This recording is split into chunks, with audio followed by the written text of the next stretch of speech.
और एनडीए के पास से अगर ये 10% वोट अगर निकलता है तो उनके लिए 20% का नुकसान होगा। और मुझे लगता है कि वो इतना बड़ा नुकसान नहीं झेलना चाहते हैं, इसलिए वो हमारे प्रति सॉफ्ट कॉर्नर रखते हैं, झूठ भी बोल देते हैं कि वो हमारे साथ आएंगे, मीटिंग चल रही है, बात चल रही है, जबकि मैं कई बार खंडन करता हूं, आपके मन से भी खंडन कर रहा हूं। आग लगी हुई है, बातचीत चल रही है। नहीं, मैं अभी धुआं उठ रहा है।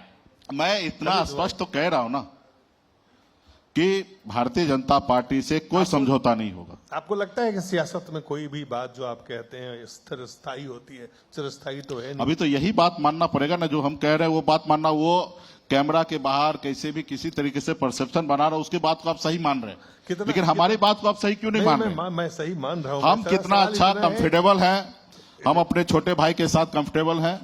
बिहार में हम अपनी सरकार बनाएंगे और यहाँ पे जब सरकार होगा तो हमारे छोटे भाई का सरकार होगा, सीएम होंगे, और बिहार में सरकार हम लोग दोनों भाई मिलकर चलाएंगे।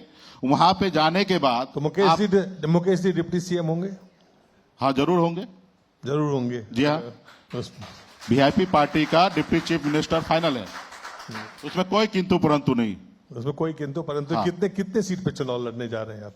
ये महागठबंधन के प्लेटफॉर्म पे हम लोग बैठ के चर्चा कर लेंगे। 10% 12 तारीख को भी हमारी बैठक है और ये सब चीज हमारे पास सीट भी पर्याप्त है, 243 सीट है और गठबंधन में कोई किंतु परंतु नहीं है। कंफर्टेबल सीट हम लोग लड़ेंगे।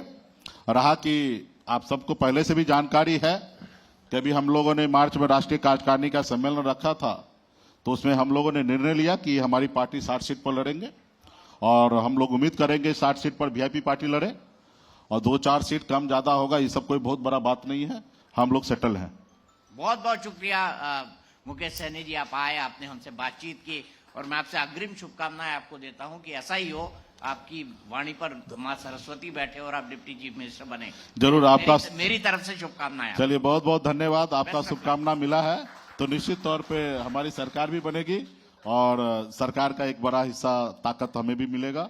और जो मैं अपनी जिंदगी में 900 रुपये महीने पे संघर्ष करके इस मुकाम तक मैं पहुंचा हूं, हमको अगर मौका मिलेगा तो निश्चित तौर पे वो विजन बिहार में भी हम लोग लागू करेंगे। और अभी बहुत सारा बात आपके हमारे छोटे भाई तेजस्वी जी ने बात को रखा है, उस सब चीज को हम लोग फुलफिल करेंगे।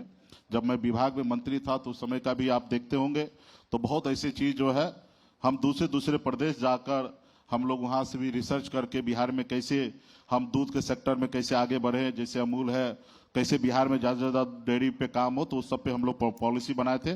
भविष्य में फिर सरकार बनने के बाद हम लोग काम करेंगे।